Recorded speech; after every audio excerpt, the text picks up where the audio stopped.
Hi, welcome to all. My name is Rudra. I'm the host for this session. I have 20 years of experience in MS technologies. I have Sharat Sarnadi with me, who is the main speaker of Lotus Note application migration to M365 environment.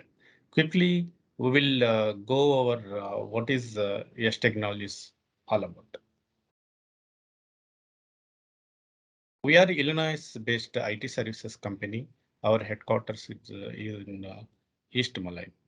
We have been in the business for 26 plus years, serving customers in various IT systems like ERPs, application development, and infrastructure services.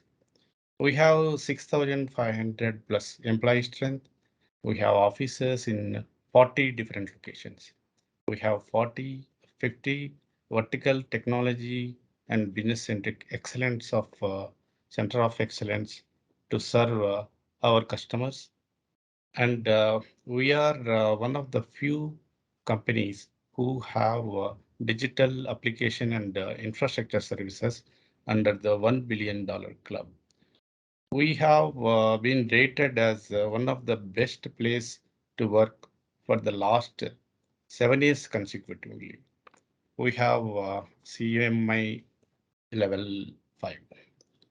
So regarding MS services, MS services are part of parcel in our business for the last 18 years. We got a very strong 700 and plus consultants. We have we are Microsoft Gold partner.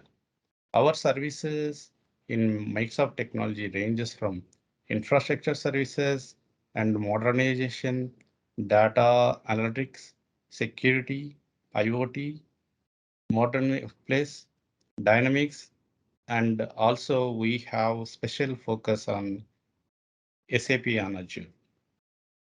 Our services including advisory and consulting, implementation rollouts, support and maintenance, migration, integrations, training and adaptation, and we do have delivery excellence and governance also. We are strong in healthcare, chemicals, engineering, energy and utilities, manufacturing, pharmaceuticals, banking and finance services, and retail. So let's move to the main agenda of the session. We are going to discuss why migration is required, features of M365, migration process we have been recommending to our customers, and how YASH will help better in migrating the Lotus Note applications to M365 applications. Stay tuned to know more about some of the offers. In the end, you can take advantages of. So I request Sharat Sannadi to take this forward. Thank you, Rudra. Hi, hello everyone. My name is Sharad Sannadi. I've been associated with YASH from past 5 years. I have around 14 plus years of experience, mainly into M365 technologies, starting from SharePoint to Power Apps. So today we are going to discuss about how we migrate the legacy applications from Lotus Notes to SharePoint Online and Power Apps and configure them appropriately based upon the what best the technology would work if we move into newer platform. So first question what we have as of today is why we need to migrate to M365. So M365 is basically a feature-rich platform where you have a lot of web-based tools, and it can be accessed from many devices. These features help make new connections with your organization by unifying digital content creation, storage, and management with social tools for discovering and sharing information between the users. So these some of the modern features in the current environment, especially in the Lotus Note side, which is lacking, which is a non-friendly, user-friendly interface. And the handling of attachments, as I see, heard from most of the customers, is a challenge in the Lotus Notes. Another part is the licensing cost, where you can see that most of the organizations as of today's world have M365 uh, in their environment. Which is a cloud-based platform, and each and every user have subscriptions, either on the enterprise level or the business level. And we can migrate those any of the legacy applications which is residing in the Lotus Notes to M365 without having any infrastructural cost. So which is completely hosted in cloud. And the licensing model in M365 very flexible. For example, if you want to upgrade or downgrade at any of the given time, you can do it on an easy base. So coming to ease of migration, as you know that Lotus Notes data resides in databases. Um, so it can be easily migrated to SharePoint list and libraries, and we can carry the documents and the metadata as is without changing any of the structure if required.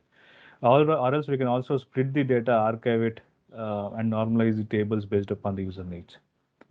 And as I said earlier, it's a modern experience. Most of the data which is forwarded to M365 resides in the SharePoint sites, which are flat sites where you have hub structure to access the data on a linear phase.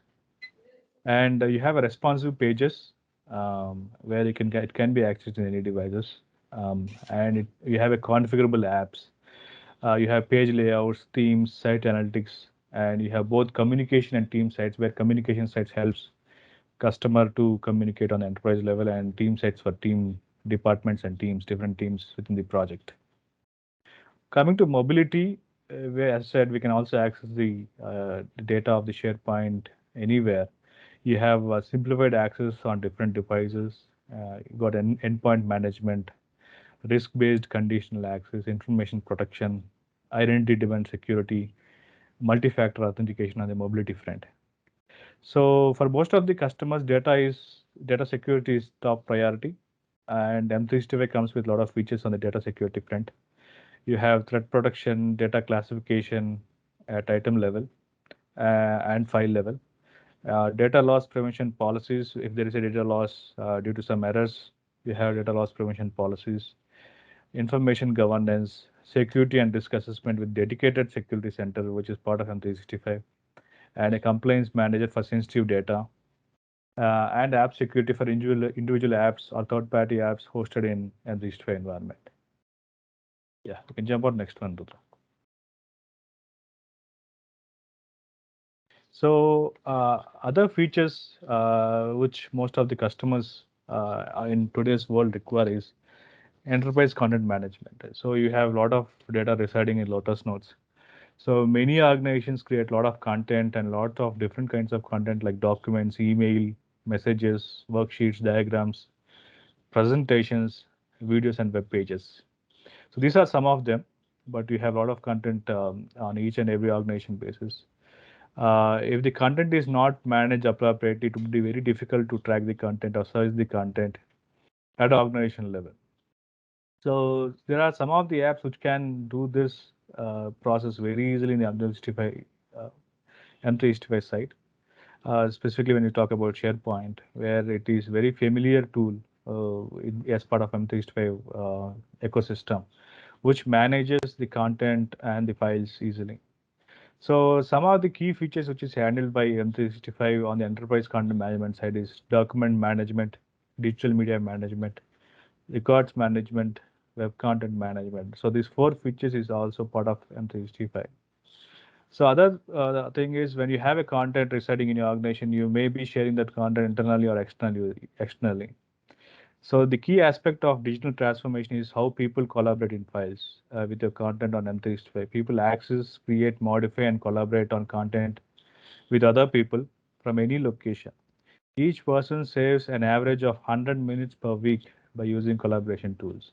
So some of the collaboration tools, as we talked before, is SharePoint and OneDrive for Business, where you can store your personal data into OneDrive and the enterprise data into SharePoint side or a department data into SharePoint side. So on the process automation front, you have in day-to-day, if you have any paperwork or any legacy application which is not supporting your modern process automation, So that can be covered using Power Apps and Power Automate.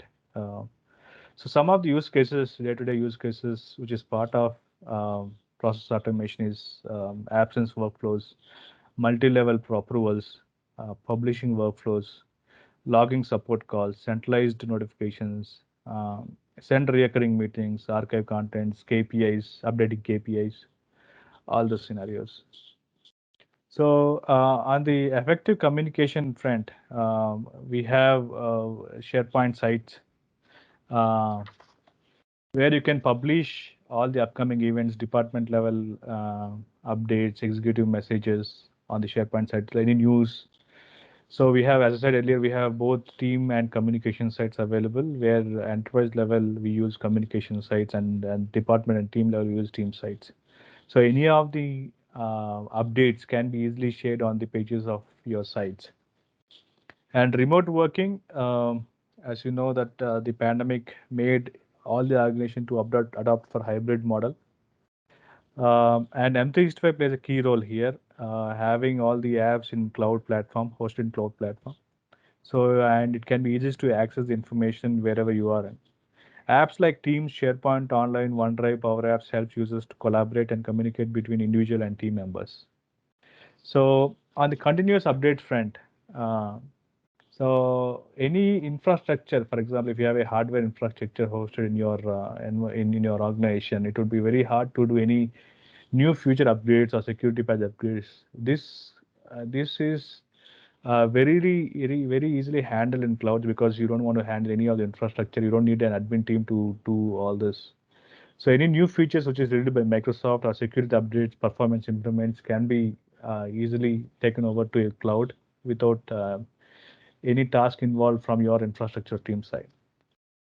So integration with connectors is one of the key aspect of M365. You have 350 plus connectors available to access any third-party applications or any of the applications in-house. So you can push and pull the information to those apps. Some of the apps, for example, if you say OneDrive, Dataverse, SAP, Salesforce, you can connect the data and push and pull the information there. So there are four type of connectors. You have standard connectors, custom connectors, premium connectors, and third-party connectors. So you can choose over what is available for your platform. So you can purchase them, or it is also available out of the box with the M365. So on the business intelligence front, Power BI is one app where you can access the data and transform the data from anywhere and host them on your sites or a website where you have the link to publish. And you can also build common data models, dashboards, import data visualization tools from custom branding. You can also import third-party tools and host it in your Power BI. So you get enhanced data visualization through this, and it helps the user interface more friendlier so that the KPIs can be easily accessed to end users. You can jump on next one. So we'll talk about actual migration process, what happens on when we have moved to new platform. There are around 5 phases, as Yash proposed 5 phases, I would say. Discover, design, migrate, and modernize and publish. So we'll cover up all these phases in next slides. So the prerequisites before doing any migration is we should have an access, admin level access to access both the environments, both M365 and the Lotus Notes, and the process, application process from the business side. If there are any challenges they are facing right now, we would be knowing it upfront so that we get a list of those challenges. And high priority applications, which one should go first to the cloud? Understanding their authentication and authorization and security compliance if they have any at organizational front. Confirmation on the M365 and subscriptions for the users what they have as of today, so that whether it will fit to the new apps which we migrate, new apps which we build in the new environment. Uh, details on the data retention and archival policies. So if there are any archives already happening in the current system, we want to know that because we also want to move the data to the new environment so that it can be easily searchable in the new environment. And what is the preferred technology stack? So in the Untitled way, we have different apps. We want to know what apps or what kind of platform will work for them. So that helps us understand to build the applications easily. We'll jump on the next one, Rudra. So the first step of any application migration is that we want to understand what is there inside the app. So we have four phases in that approach. What is the kind of approach we want to follow before analyzing that? And there are two activities, both on the Lotus Notes front and the technology front, and the deliverables outcomes of those two phases. So on the approach front, what we do is we get access to we get access of those applications and do a detailed analysis, starting from forms complexity based on number of fields, number of rich text fields, business logic, workflows involved, mail sending, if there are any mails coming out of from the application, UI views, database configurations, job complexity. So when you say talk about job complexity, we do analyze manual and scheduled jobs, script libraries, data flows, both upstream and downstream, Lotus Notes dependency databases, Lotus Notes integrations. If you have any external internal integrations like Java, DB2, Oracle, reports. If there are any Excel-based reports, words or text reports, job processes, database sizes, record count, user access levels, application security, and the roles in the database. So once we have all the details, we fill in the complexity calculation template for each application and determine the complexity of each application and understand the what technology will be the right choice when moving to the new platform. By understanding that, we do the profile sampling of each application and do a technology get list of applications as part of those, and choose what applications can be migrated, potential applications can be migrated by creating a disposition form on each app. So the technology fitment will be done while doing the database dispositions from the database dispositions. So technology fitment so based is done based upon the complexity and the priority and the dependency basis. So we'll hand over all the disposition forms to the technology team, where technology team will analyze with the SMEs and make the future technology mapping. If they correct it, if there are any corrections to be done on top of that, and discuss within the internal teams so that how far this can be achieved in the new platform. And we come up with the last step in the technology side, like how can we deliver this applications, whether it can be an iterative model or a factory model. So some of these can be in the phases mode, where the first set of applications can go in phase one, and the second set of applications will go on as part of phase two and three on that basis. So the deliverables of the discovery and analysis would be the application analysis report document. We get priority, dependency, and complexity analysis document. The technology fitment and mapping document, where what technology would be the right fit for those apps. And the what is the project execution approach? As we talked about, whether it should go in phases or iterative model or factory model.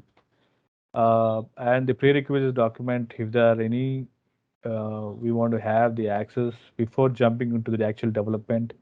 And the proposal document, which showcases the cost and timeline to deliver each and every application. So I'll stop here. We'll continue this migrate and modernize in the next session. Thank you, everyone.